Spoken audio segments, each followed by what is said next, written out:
5월은 가정의 달이지요.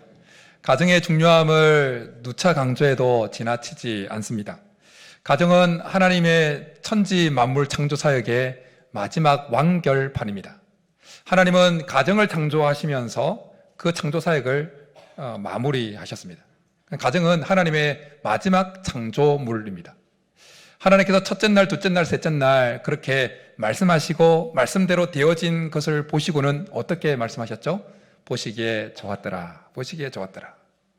그런데 여섯째 날 아담과 하와를 창조하시고는 보시고는 어떻게 평가하셨습니까? 보시기에 심히 좋았더라.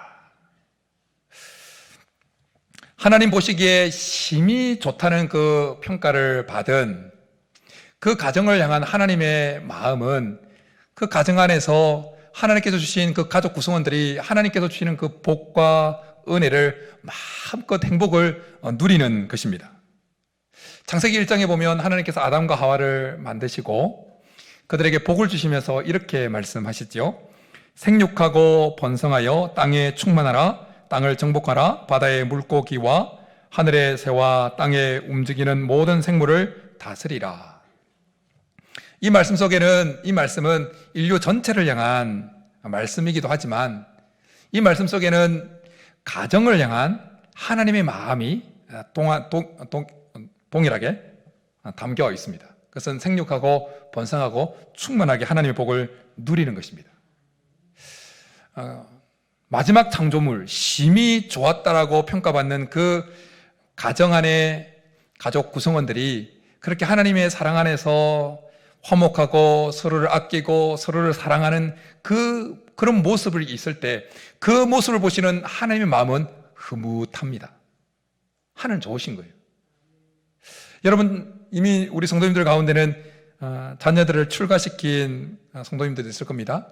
그 출가한 자녀들의 가정, 그 가족들이 서로 좋다고 서로 아끼고 배려해주고 섬겨주고 하는 그 모습을 볼 때 부모 마음이 어떻습니까? 흐뭇한 거예요.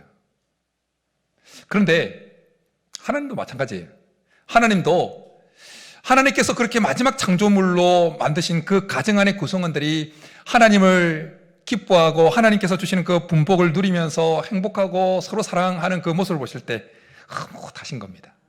근데 반대로 서로 가정 안에서 가족 구성원들이 찢고 볶고 더 이상 말하지 않겠습니다. 그런 모습을 하나님 보실 때 마음이 아프신 거예요. 여러분, 우리의 출가한 자녀들의 가정이 못 죽어서 산다고 막 그러고 전화해가지고 찔찔 짜고 막 그렇게 하면 어떻습니까? 부모들 마음이 무너져 내리죠. 하나님도 마찬가지라는 겁니다. 가정을 놓고 하나님과 사탄 마귀 사이에 영적인 전쟁이 계속 일어납니다. 가정을 놓고 하나님은 가정을 끊임없이 지키시고 가정을 회복시키려고 하십니다. 그래서 은혜를 베푸시고 우리에게 각자에게 음성도 주시고 하십니다. 그런데 사탄 마귀는 끊임없이 가정을 무너뜨리려고 합니다. 가정을 파괴하려고 합니다. 우리 속에 들어와서 그 가정에 있는 행복들을 다 빼앗아 가려고 합니다. 가정을 파괴시킴으로 모든 것을 파괴시키려고 합니다. 가정은 사회를 구성하는 최소 단위이면서 종교개혁자 칼빈의 말처럼 교회 안에 교회입니다. 그러기에 가정이 무너져 내리면 그 사회가 무너져 내리고 또한 교회가 무너져 내리는 것입니다. 그러니까 교회가 건강해지려면 교회 안에 교회인 가정이 건강해져야 되는 겁니다. 오늘 예배에 참석하신 분들 중에는 지난주 대판 싸우신 분들은 없을 겁니다. 사실 지난주 대판 싸우면 교회 안 나옵니다. 교회를 못 나와요. 너무 부끄럽고 너무 마음이 찔려서 못 나와요, 교회를. 사탄이 이것을 노리는 겁니다. 교회 안에, 가정 안에서 서로 중리산이 그렇게 싸우게 만들어서 신앙생활 자체를 하나님 앞에 나갈 수 없도록 그렇게 만들어 버린다는 것입니다. 사탄 마귀는 끊임없이 가정 안에 들어와서 가정 안에 죄를 불어 넣어서 그 가정이 허물허물해지게 만들어요. 그래서 첫 가정이었던, 창조의 첫 가정이었던 아담과 하와 가정에 그 아담과 하와로 하여금 죄를 범하게 만드시면서 그 가정 안에 죄가 들어오게 만듭니다. 그렇게 되자 어떻게 변합니까? 아담이 하와를 향해서 내 뼈 중에 뼈요 살 중에 살이라고 엄청난 사랑 고백을 했던 그 아담이 어떻게 됩니까? 선악과를 따먹은 그 원인이 하와에게 있다고 그 죄를 하와에게 전가시킵니다. 저 여자가 나한테 줘가지고 막 먹었습니다. 그 말을 듣고 있던 하와의 마음이 어떻겠습니까? 주니까 잘만 먹더니 맛있다고 2번, 3번 먹더니 그런 마음이 일어나지 않았겠습니까? 사탄은 끊임없이 우리의 가정 속에 죄를 불어넣어서 그 가정을 깨뜨립니다. 그때 그 첫 가정에 그 죄가 들어왔을 때 형제들 사이에 살인이 일어나지 않습니까? 가인이 아벨을 죽입니다. 그리고 살인자였던 가인은 집을 나가버립니다. 유리방황하게 됩니다. 그 가정이 어떻겠습니까? 가정 분위기가 니 탓 내 탓 하고 자녀들 사이에는 칼부림이 일어나서 한 자녀는 죽음을 당하고 한 자녀는 그것 때문에 집을 나가버리고 풍비박산이 된 거죠. 가정이 죄가 들어오면 가정이 그렇게 되어지는 것입니다. 그래서 끊임없이 사탄 마귀는 우리의 가정을 무너뜨리려고 죄를 집어넣어요. 이 다윗이 죄를 범함으로 인해서 그 다윗의 가정에 죄가 들어옵니다. 그러니까 어떤 일이 일어납니까? 배다는 형제 사이에 강간이 일어나고 살인이 일어나고 그러면 살인했던 애는 또 도망가 버리고 다윗의 집안이 꼴이 말이 아니었어요. 그렇게 사탄 마귀의 술책으로 풍비박산되어진 그 가정을 보시는 하나님 마음은 안타까우신 겁니다. 그래서 가정을 회복시켜주고 싶어 하신 겁니다. 그래서 우리 예수님께서 이 땅에 오셔서 메시아로서 공생애를 시작하시면서 첫 번째 첫 표적을 다른 곳에서 첫 표적을 행하신 것이 아니라 새로운 가정이 출발하는 가나의 혼인잔치에서 첫 표적을 보여주십니다. 의미가 있어요. 다른 곳에서도 첫 표적을 보여줄 수도 있겠지만 예수님께서 첫 표적을 새로운 가정이 출발하는 혼인 그 잔치에서 포도주가 바닥난 그 혼인잔치에서 기적을 보여주셨어요. 표적을 보여주셨어요. 포도주가 바닥난 가정은 죄로 완전히 깨어진 가정을 상징하는 것이라고 볼 수도 있습니다. 그렇게 깨어진 그 가정을 향한 하나님의 마음을 예수님의 공생의 첫 표적으로 보여주시면서 우리에게 보여주신 것입니다. 우리 가정을 향한 하나님의 마음이 뭐라고요? 하나님께서 주시는 분복을 마음껏 가족 구성원들이 다 받아 누리는 것입니다. 저는 오늘 예배 참석한 우리 성도님들의 가정이 하나님께서 주시는 그 분복을 풍성히 받아 누릴 수 있기를 간절히 축복합니다. 그렇게 하나님의 마음이 우리 가정을 향한 하나님의 마음은 그 하나님께서 주시는 분복을 풍성히 받아 누리는 것인데 오늘 우리가 읽은 시편의 말씀은 그 하나님께서 우리 가정에 주시는 그 분복을 풍성히 받아 누릴 수 있는 비결을 말씀해 주고 있습니다. 그 비결은 무엇일까요? 그것은 1절에 등장합니다. 여호와를 경외하고 그의 길을 걸어가는 것입니다. 우리 1절 한번 같이 읽겠습니다. 시작. 여호와를 경외하며 그의 길을 걷는 자마다 복이 있도다. 할렐루야. 높은 자나 낮은 자나 막론하고 여호와를 경외하는 자에게 하나님은 복을 주실 줄 믿습니다. 경외한다는 것은 하나님을 사랑하는 마음을 가지고 하나님이 우리와 다른 차원에 계신 창조주라는 사실을 알고 하나님을 두려워하는 그 마음이 바로 경외하는 것입니다. 오늘 우리가 읽은 시편에는 남편도 아내도 자식들도 그리고 후손들도 다 등장합니다. 가족 구성원 모두가 여호와를 경외하고 있습니다. 그런데 오늘 시편에는 가족 구성원 중에서도 특별히 남편 된 자가 하나님을 경외하는 자로 표현되어지고 있습니다. 이것이 무엇을 의미할까요?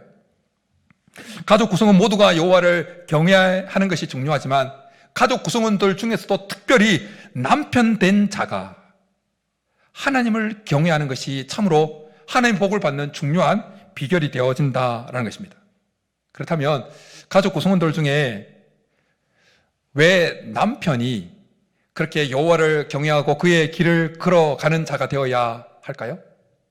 그 이유는 하나님께서 한 가정의 남편을 머리로 세우시고 제사장으로 세우셨기 때문입니다. 그래서 하나님은 바울을 통해서 에베소서 5장에서 이렇게 말씀합니다. 남편이 아내의 머리됨이 그리스도께서 교회의 머리됨과 같으니 그런가 하면 창세기 18장에 보면 하나님께서 그 가정 구성원들에게 말씀을 가르치고 축복할 수 있는 권한을 주셨음을 말씀하고 있습니다. 그래서 아브라함은 이삭에게 축복하고, 이삭은 야곱에게 축복하고, 야곱은 12아들들에게 축복을 합니다. 욥은 저녁에 행사가 있으면 꼭 그 다음날 아침에 하나님께 자녀 명수대로 번제를 드리면서 그 자녀들이 혹시 하나님 앞에 범죄한 일이 있으면 사함을 받으려고 그렇게 제사장으로서 몸부림을 쳤습니다. 하나님께서 각 가정의 남편을 제사장으로 머리로 세우셨기에 그 남편이 하나님 앞에 바로 서서 하나님을 경외하고 그의 길을 걸어가면 그 남편을 통해서 하나님의 복이, 우리 가정에 베풀고자 하시는 그 하나님의 복이 흘러 들어오게 되어지는 것입니다. 여러분, 제사장의 역할이 뭡니까? 인간을 대표해서 하나님 앞에 나아가서 중보하는 자입니다. 한 손은 하나님의 손을 잡고 한 손은 백성들의 손을 잡고 그 사이에서 백성들을 위해서 간구하면서 하나님의 복이 백성들에게 흘러오도록 하는 역할이 바로 제사장이 하는 역할입니다. 하나님께서 가정에 남편을 제사장으로 세웠다는 것은 동일하게 가족을 대표해서 남편이 하나님 앞에 나아가서 한 손은 가족 구성원들의 손을 잡고 한 손은 하나님의 손을 잡고 그렇게 하나님 앞에 나아가서 가족을 위해서 기도할 때 그 하나님의 복이 남편을 통해서 가족 안으로 들어오게 되어진다라는 것입니다. 그래서 사무엘 같은 제사장, 그리고 에스라 같은 제사장이 이스라엘의 제사장으로 섬길 때는 하나님의 복이 그 제사장들을 통해서 이스라엘에게 가득 들어왔습니다. 그러나 엘리 제사장, 약간 좀 된 그 엘리 제사장이 이스라엘을 섬길 때는 어떻게 됩니까? 늘 대적들에게 끌려다니는 그런 상황이 발생하게 되어집니다. 남편이 한 가정의 머리로, 가장으로, 제사장으로 하나님을 경외하고 살아갈 때 하나님의 복이 그 남편들을 통해서 가정 가운데 충만히 임하게 될 줄 믿습니다. 그러기에 오늘 예배를 참석하신 우리 남편 되신 분들은 그렇구나, 나에게 정말 막중한 책임이 있구나 생각하시면서 내가 여호와를 경외하고 그의 길을 걸어가고자 하는 결단이 있기를 간절히 축복합니다. 그러면 여성분들은 이제 남편에게 책임이 있으니까 그냥 아무렇게 살아도 될까요? 아닙니다. 하나님께서는 아내 된 자를 어떤 자로 세우셨습니까? 돕는 배필로 세우셨습니다. 돕는 배필이 뭡니까? 그냥 밥 해주고 빨래 해주는 차원입니까? 아니요. 훨씬 더 뛰어넘어서 하나님께서 가정의 제사장으로 그리고 머리로 세운 그 남편으로 하여금 끊임없이 하나님을 경외할 수 있도록 끊임없이 기도로 그리고 때로는 삶으로 도전하면서 도와야 하는 것입니다. 그럴 때 온 가족이 하나님으로부터 복을 받아 누릴 줄 믿습니다. 오늘 우리가 읽은 시편에는 그렇게 여호와를 경외하며 그의 길을 걸어갈 때, 특별히 남편 된 자가 여호와를 경외하며 그의 길을 걸어갈 때 하나님께서 주시는 복이 어떤 것인지, 어떤 복을 받아 누리는지 쭉 말씀합니다. 첫 번째 복은 뭐냐면 손으로 일한 대로 받아 누리는 복이에요. 손으로 일한 대로. 오늘 시편에는 그 남편을 손으로 일하는 사람으로 묘사하고 있습니다. 여기서 여러분들에게 질문 하나 해보겠습니다. 여러분, 우리가 손이 수고한 대로 결과물이 나오는 것이 당연한 것입니까? 아니면 은혜입니까? 예. 만약 손이 수고한 대로 나온다고 생각하는 사람은 인생 아직 살아보지 못한 사람인 것입니다. 손으로 수고한 대로 결과물이 나오는 것은 당연한 것이 아니라 하나님의 은혜의 결과인 줄 믿습니다. 농사를 지어보면 더 그것을 뼈저리게 느끼지요. 농사를 지어보신 분도 계시겠지만 겨울에는 별로 할 것이 없어서 농한기라고 말하지만 사실은 부지런한 농부들에게 겨울은 더 바쁜 시즌입니다. 열심히 거름 나르고 막 해야 되거든요. 그렇게 봄이 되면 더 일손이 바빠지죠. 그렇게 막 해야 될 일이 산더미같이 쌓입니다. 그렇게 산더미같이 쌓인 일들을 하나씩 해가면서 논에 벼가 착 심깁니다. 근데 벼가 심겼다고 끝입니까? 또 비료 줘야 되고 농약 뿌려야 되고 잡초 뽑아내야 되고 물 내야 되고 계속 수고하고 애씁니다.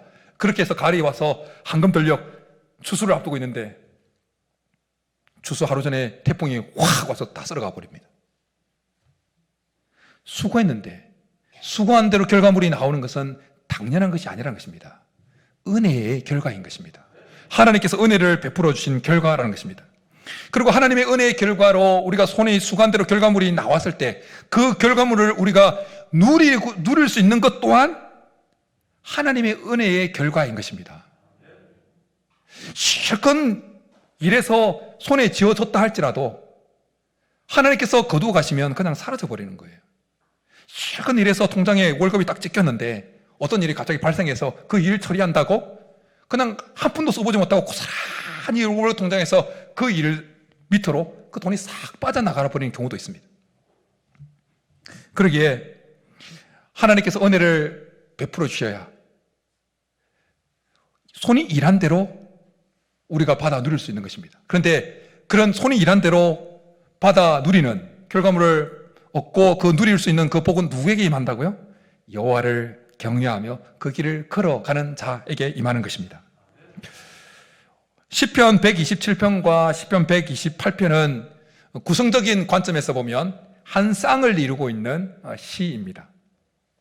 그래서 시편 127편 1절과 2절에서는 하나님의 은혜를 받지 못한, 하나님 은혜와 복을 받지 못한 자의 수고가 어떻게 되어지는지 시편 127편 1절과 2절에서 이렇게 말씀합니다. 우리 같이 한번 성경책 펴져 있으니까 같이 한번 읽겠습니다. 시작. 여호와께서 집을 세우지 아니하시면 세우는 자의 수고가 헛되며 여호와께서 성을 지키지 아니하시면 파수꾼에 깨어 있음이 헛되도다. 너희가 일찍이 일어나고 늦게 누우며 수고의 떡을 먹음이 헛되도다. 아멘. 여기까지만요. 하나님의 은혜가 임하지 않을 때, 하나님의 복이 임하지 않을 때는 열심히 집을 짓지만 그 짓는 그 수고가 다 헛되게 되어진다는 것입니다. 열심히 밤점 설치면서 성을 지키지만 여호와께서 은혜를 베푸지 아니하시면 그 성을 지킨 모든 수고가 헛되게 되어진다는 것입니다. 아침 일찍 일어나서 밤늦게까지 수고한 그 모든 수고가 하나님께서 은혜를 베푸지 아니하시면 다 헛되게 되어진다는 것입니다. 그러나 여호와를 경외하고 하나님의 그 길을 걸어감으로 인해서 주어진 하나님의 은혜로 은혜를 잊게 되어지면 손이 수고한 대로 얻게 되어진다라는 것입니다.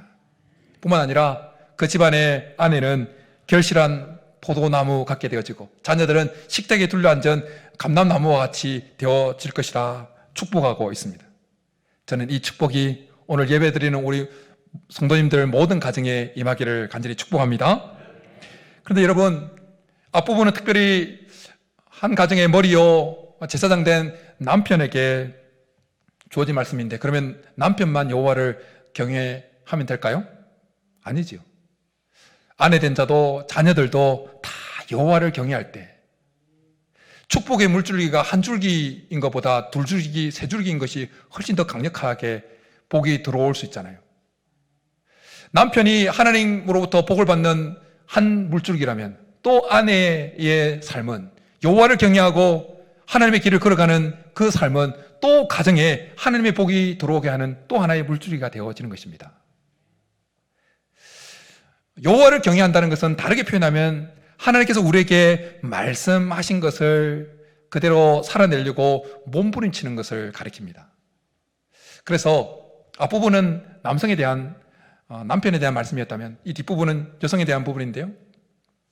하나님은 사도 바울을 통해서 성령의 감동하심을 입어서 가정에 대해서 말씀하시면서 아내 된 자가 어떻게 될지 이렇게 말씀합니다.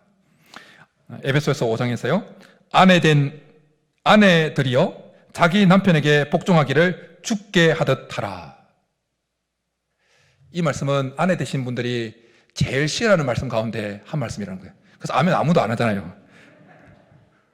웬만한 말씀은 아멘을 하는데 이 말씀은 아무도 아멘을 안 하네. 다 싫어합니다. 어떻게 남편에게 복종을 합니까? 아니, 남편이 주님이면 복종을 하죠. 그죠? 주님이면 당연히 복종하죠. 근데 남편이 주님께 가깝습니까? 아니면 사탄마귀에 가깝습니까? 사탄마귀에 가까워요. 제 일부 예배 때 아내가 참석해서 아내에게 미안하다고 그랬어요. 예. 복종하고 싶은 마음이 안 듭니다. 잘해줘도 잘해줘도 복종할까 말까인데 맨날 마음을 긁어놓고 이상한 말 막 해서 막 사람 기죽이고 실망하게 만들고 아내가 없으니까 계속 이제 하는 걸 막 지 성질을 막 다 부리고 막 그런 남편을 어떻게 복종해요?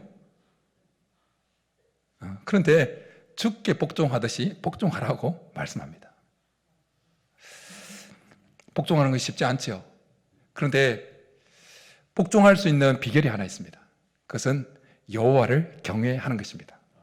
여호와를 경외할 때, 하나님을 경외할 때 우리는 내 마음을 후벼 파는 그 남편을 내 속에 일어나는 힘이 아니라 위에서부터 임하는, 밖에서부터 오는 힘으로 복종할 수 있게 되어지는 것입니다.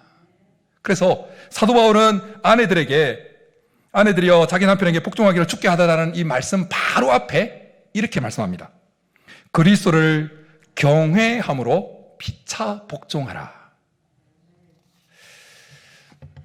조금 전에 남편을 많이 디스했지만 사실 남편 입장에서 보면 아내도 쉽게 복종할 만한 대상은 아니지 않습니까? 남편 되시는 분들 한번 반격을 해야죠. 그죠? 정말 그렇잖아요. 아내한테 또. 그러나 우리가 여호와를, 남편도 하나님을 경외하고 아내도 하나님을 경외할 때 서로가 우리 속에서 나오는 힘이 아니라 밖에서 나오는, 위에서부터 임하는 그 힘으로 남편은 아내에게, 아내는 남편에게 서로 복종할 때 그 가운데 하나님이 주고 싶어 하시는 그 행복이, 사랑이 넘쳐나게 될 줄 믿습니다. 요즘에는 여러 가지 사정으로 다양한 가정의 모습을 띠고 살아갑니다. 여러 가지 사정으로 인해서 홀로 그렇게 되신 분도 있습니다. 그러나 가정의 모습들이 아무리 다양해졌다 할지라도 우리의 가정들이 하나님께로부터 복을 받는 그 비결은 여전히 어제나 오늘이나 영원토록 동일합니다. 그 비결은 뭘까요? 여호와를 경외하고 그의 길을 걸어가는 것입니다. 룻기를 잘 읽어보면 룻은 남편과 사별하고 그리고 시어머니와 함께 삽니다. 그러면서 룻은 여호와를 경외하는 마음으로 시어머니, 시자 붙으면 별로 안 좋지만 룻은 여호와를 경외하는 마음으로 시어머니의 말을 정말 복종을 합니다. 그래서 다른 밭에 가지 말라 그러니까 그냥 꾹 자기가 처음 갔던 밭에 계속 있습니다. 그런가 하면 이제 보아스에게 네 몸 내어주라 그 말이잖아요. 네 몸 내어주라 그러는데 사실 복종하기 쉽지 않은 명령인데 여호와를 경외하는 마음으로 시어머니 나오미의 말에 복종해서 자기 몸을 보아스가 눕는 그 발끝에 내어놓습니다. 그 모습에 보아스조차도 룻에 대해서 이렇게 칭찬하고 축복합니다. 내 딸아 여호와께서 내게 복 주시기를 원하노라. 내가 가난하건 부하건 젊은 자를 따르지 아니하였으니 내가 베푼 인애가 처음보다 나중이 더하도다. 룻이 여호와를 경외함으로 복종하기 쉽지 않은 그것에 순종하고 복종하고 나아갈 때 룻은 영육간의 복을, 하나님께 주시는 그 영육간의 복을 풍성히 받아 누리게 되어집니다. 먼저 룻은 예수 그리스도의 그 계보에 이름을 올리는 여인 중에 한 명이 되어집니다. 엄청난 영적인 축복이죠. 그런가 하면 경제적으로도 든든한 보아스라고 하는 경제적으로 아주 풍성한 부유한 보아스를 남편으로 삼아서 경제적인 자유를 누리게 되어집니다. 자녀가 태어납니다. 룻은 마치 오늘 3절에 등장하는 것처럼 결실한 포도나무와 같이 모든 하나님께서 주시는 그 풍성한 것들을 다 받아 누리게 되어진 것입니다. 저는 우리 교회 여성 아내 되시는 분들이 그런 복을 다 받아 누릴 수 있기를 축복합니다. 이상하게는 받아들이지 마시고 또 보아서 만나야 되고 막 지금 살고 있는 남편하고 이제 이렇게 그건 아니고요. 여러분, 우리의 가정 가운데 하나님께 주신 그 행복, 그 축복이 무너져 내리는 것은 큰 것에서부터 무너져 내리는 것이 아니라 작은 것에서부터 무너져 내립니다. 작은 것. 막 큰 사고가 일어났을 때 가정의 행복이 깨어지는 것이 아니라 작은 아주 사소한 것 때문에 행복이 사라지고 서로 간의 관계가 깨어지고 합니다. 아가서에 보면 사랑을 노래하는 그 아가서에 보면 이런 말씀이 등장합니다. 우리를 위하여 여우 곧 포도원을 허는 작은 여우를 잡으라. 우리의 포도원에 꽃이 피었습니다. 꽃이 핀 그 포도원을 망가뜨리는 존재는 여우인데 큰 여우가 아니라는 겁니다. 작은 여우라는 겁니다. 작은 여우? 그냥 무시해도 될 만한 존재입니다. 그냥 지나쳐 버릴 만한 존재입니다. 그런데 그 작은 여우가 꽃이 핀 포도원을 망가뜨린다는 것입니다. 가정의 행복, 하나님께 주시는 그 가정의 행복, 가정의 축복, 좋은 서로를 배려하고 서로 아끼는 그 하나님의 축복이 무엇에 의해서 무너져 내렸냐? 작은 여우 같은 사소한 말 한마디, 사소한 행동 하나, 사소한 툭 하는 그것으로 인해서 무너져 내린다는 것입니다. 오늘 시편 3편에 앞서 언급했던 것처럼 하나님께서 주시는 그 복을 받아 누리는 가정 안의 아내는 결실한 포도나무라고 표현합니다. 네, 잘 보십시오. 포도원에 꽃이 피어져 있는 그 상태에서 그 포도나무가 주렁주렁 열리는 그 결실하기까지 좀 기간이 있어야 되죠. 그 기간 동안 무엇을 막아야 되냐면 바로 작은 여우와 같은 것들을 막아내야 되는 거예요. 작은 여우는 틈만 나면 포도원에 작은 틈만 보여도 땅을 파서라도 포도원에 들어간다고 합니다. 그래서 포도원에 나무 줄기를 갉아먹는데요. 그래서 팔레스타인 지역에 여우들이 많이 산다고 그러는데 그 여우들은 포도원의 무법자, 포도원의 파괴자라는 별명을 가지고 있다고 합니다. 포도원에 꽃이 핀 그 시기부터 해서 포도 결실이 있는 그 기간까지 시간이 좀 있는데 포도나무에 포도 결실이 있기까지 우리가 막아야 될 것은 뭐냐면 그 작은 틈인 거예요. 작은 틈. 작은 틈 안으로 작은 여우 같은 것들이 들락날락하지 못하도록 작은 틈을 막아야 되는 거예요. 그런데 우리는 다 연약한 자들이에요. 우리는 다 틈이 있는 자들이에요. 천사들이 아니잖아요. 남편도 아내도 완벽한 존재들이 아니잖아요. 그러니까 우리 속에 있는 그 틈을 통해서 작은 여우 같은 것들이 들락날락하고 그래서 막 남편의 마음을 후벼파고 아내의 마음을 후벼파고 자식들의 마음을 후벼파는 그 작은 여우들이 계속 그 작은 틈을 통해서 들락날락 한다는 겁니다. 그러면서 꽃이 핀 포도원 같은 가정의 행복을 다 파괴시킨다는 거예요. 여러분, 어떻게 하면 우리가 틈이 있는 사람인데 그 틈으로부터 들락날락거리는 작은 여우 같은 것들을 막아낼 수 있을까요? 그 비결 또한 여호와를 경외하는 것입니다. 여호와를 경외할 때 하나님은 우리 가운데 그 작은 틈까지도 메꾸시고 작은 여우 같은 것들이 들락날락하지 못하도록 하나님께서 우리 가정을 지켜 보호하실 줄 믿습니다. 그래서 시인은 성령의 감동하심을 빌어서 이렇게 노래합니다. 여호와의 천사가 주를 경외하는 자를 둘러 진치고 그들을 건지시는도다. 우리가 여호와를 경외하고 그의 길을 걸어갈 때 남편의 마음을 천사가 둘러 진치고 아내의 마음을 천사가 둘러 진치고 우리의 가정을 천사가 둘러 진치고 작은 여우들이 들락날락하지 못하도록 지켜 보호하실 줄 믿습니다. 우리의 가정에 이런 은혜가 있기를 축복합니다. 하나님은 성경 곳곳에서 우리가 여호와를 경외하고 하나님의 길을 걸어갈 때 하나님께서 어떤 축복을 주실지 오늘 본문에서뿐만 아니라 여러 곳곳에서 말씀을 하십니다. 두 가지 말씀만 인용하면 이렇습니다. 너희 성도들아 여호와를 경외하라. 그를 경외하는 자에게는 부족함이 없도다. 그런 걸 또 이렇게 말씀합니다. 여호와를 경외하는 것은 사람으로 생명에 이르게 하는 것이라 경외하는 자는 족하게 지내고 재앙을 당하지 아니하느니라. 하나님을 경외하고 그의 길을 걸어가는 그 인생과 그 가정에게 하나님께서 복을 주시는 것은 변함이 없습니다.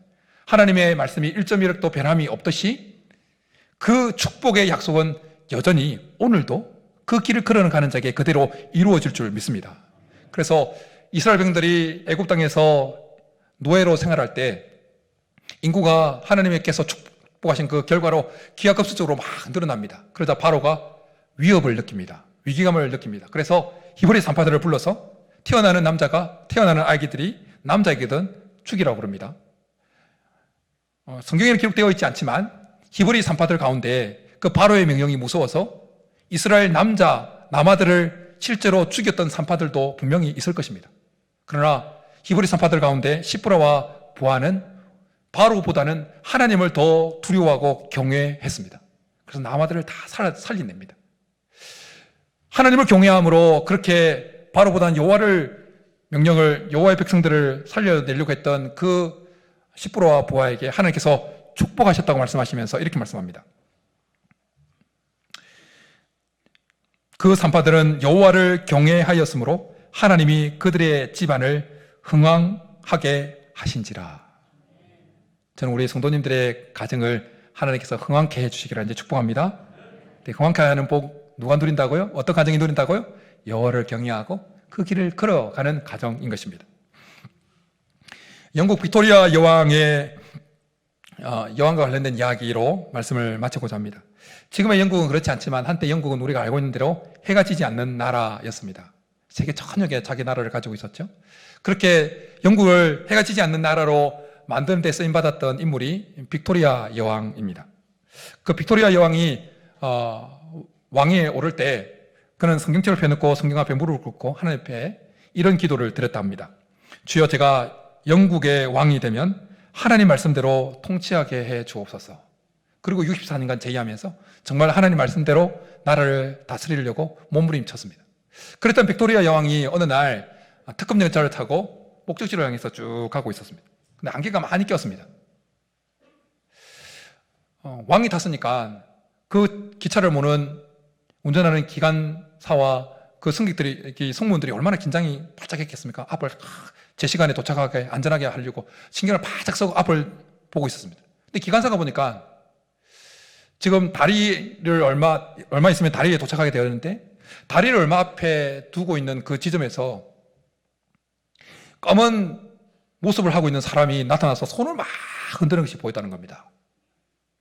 근데 앞에 이제 지금 다리니까 무슨 일이 발생했나 싶어서 기차를 급히 정지시키고 그리고 내려서 여기저기 살펴보니까 아무 이상이 없는 거예요. 그래서 예감이 이상해서 더 나가보니까 정말 다리 한가운데 물살에 휩쓸려서 다리가 부분이 파손이 난 겁니다.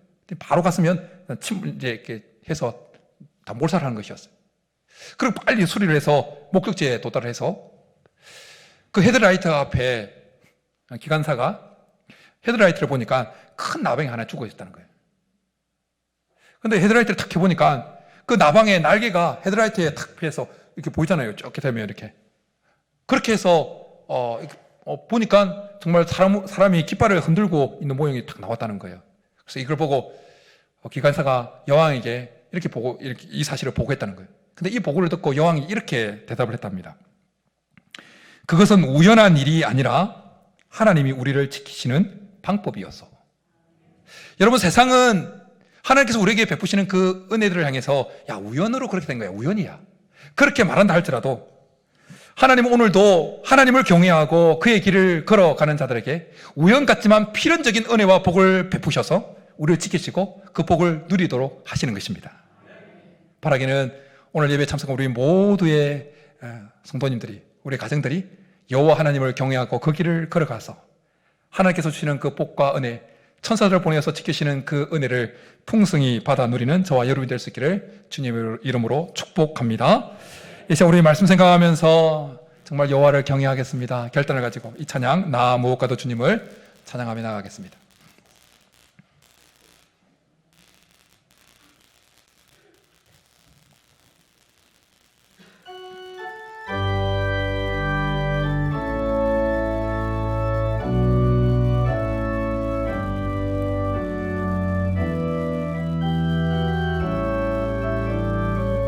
나 무엇과도 주님을 나 무엇과도 주님을 바꾸지 않으리 다른 어떤 은혜 구하지 않으며 오직 주님만이 내 삶의 도움이시니 주의 얼굴 보기 원함. 우리 한번 더 고백하십시다. 나 무엇과도 주님을 무엇과도 주님을 바꾸지 않으리. 다른 어떤 은혜 구하지 않으리. 오직 주님만이 내 삶의 도움이시니 주의 얼굴 보기 원합니다. 주님 사랑하여 주님 사랑해요.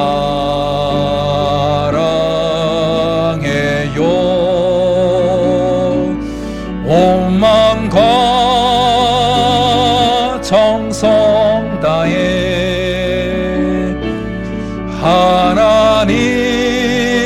하나님의 신실한 친구 되기워. 주님 사랑해요. 주님 사랑해요.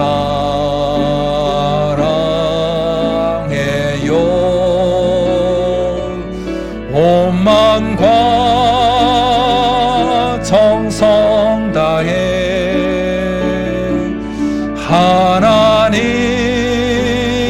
하나님의 신실한 친구 되기 원합니다. 이제 우리 말씀 생각하면서 같이 기도하며 나아가겠습니다. 하나님, 특별히 남성 되신 분들, 남편 되신 분들, 가정의 머리로 제사장으로 세움 받았으니 다른 구성원들보다 더, 가족 구성원들보다 더 여호와를 경외하고 그 길을 걸어가겠다는 결단을 주님 앞에 이 시간 할 수 있기를 바랍니다. 또한 여러 가지 사정으로 영적으로 가정의 가장 되신 분들, 우리 집사님들, 권사님들, 하나님, 내가 제사장으로서, 내 가정의 제사장으로서 내가 하나님을 더 경외하고 그 길을 걸어가므로 내 가족 구성원이 나를 통해서 하나님의 복을 다 풍성히 받아줄 수 있게 도와달라고. 우리는 연약하지만 우리가 여호와를 경외함으로 하나님께 주시는 그 힘으로 서로를 아끼고 서로에게 복종함으로 가정 안에 하나님께 주시는 그 복이 가득 넘치는 것을 경험하게 도와달라고 우리 말씀 생각하면서 주여 부르고 기도하며 나가겠습니다. 주여, 살아계신 하나님 아버지, 하나님께서 우리에게 주신 귀한 가정, 그 가정을 향한 하나님의 마음껏 하나님께서 주시는 그 풍복을 풍성히 받아 누리도록 하나님께서 우리 가정에게 끊임없이 은혜를 베푸시는 하나님 감사합니다. 그럼에도 불구하고 우리가 연약하고 사탄마귀의 술술에 넘어가서 가정이 무너져 내리고 가정 안에 있는 그 행복이, 하나님의 축복이, 하나님의 은혜가 깨어져 버리고 흘러버리고 쏟아져 버리는 것을 경험하게 되어집니다. 하나님, 이 시간 먼저 하나님, 이 한 가정에 가정된 하나님 우리들이 결단합니다. 제사장으로 세움받은 이들, 하나님 머리로 세움받은 이들, 하나님 또한 아내는 하나님 남편을 세우며 가장으로서 제사장으로서 온전히 여호와를 경외하는 자로, 여호와의 길을 걸어가는 자로 세움받을 수 있도록 몸부림치고 결단할 수 있도록 주께서 도와주옵소서. 하나님, 가족 구성원 우리 모두가 여호와를 경외하고 그 길을 걸어가므로 가정을 한 하나님의 그 마음대로, 그 뜻대로 하나님께 주시는 그 분복을 풍성히 받아 누리는 우리 모든 성도들이 가정들 될 수 있도록 주님께서 역사하여 주옵소서. 하나님께서 함께하여 주시고 우리의 가정을 통해서 하나님의 복이 흘러넘칠 수 있도록 역사하여 주옵소서. 살아계신 하나님 아버지, 하나님의 마지막 창조물 가정을 향한 하나님의 마음을 한 번 더 깨닫게 해주신 것 참으로 감사합니다. 하나님께서 주시는 그 분복을 풍성히 받아 누리기를 원하시는 하나님, 주님, 우리 가운데 하나님을 경외하고 그의 길을 걸어갈 수 있는 힘과 능력과 믿음과 은혜를 베풀어 주옵소서. 특별히 한 가정의 가장으로 제사장으로 세움받은 남편들, 또한 영적 가장으로 세움받은, 영적 제사장으로 세움받은 우리 집사님들, 권사님들, 주께서 기억하여 주시고 여호와를 경외할 수 있도록 은혜를 베풀어 주옵소서. 하나님을 경외함으로 온 성도들이 하나님께 주시는 복을 풍성히 받아 누리도록 역사하여 주옵소서. 그렇게 주실 줄 믿고 감사를 드리며 예수님의 이름으로 축복하며 기도드립니다. 아멘.